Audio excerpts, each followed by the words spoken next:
Brother Dan, Divine, the healer. Isang instrumento dito ng Panginoon. Kahit na ano sakit, huwag magatubili na lumapit. Kayang-kaya ka pagalingin. Mas mabisa ang gamutan, mabilis lang gagaling kapag malakas ang pananampalataya. Tiyong paniniwala sa Diyos. Oo, yan ang ating unang isa puso. Walang imposible pag sa Kanya nagtiwala.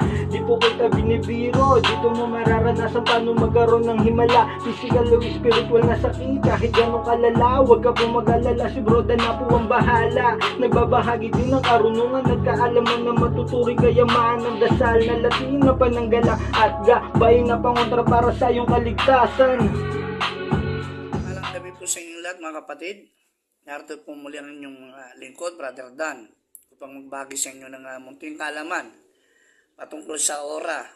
Ginagamit ito ng mga taong may tangan ng anumang mutya.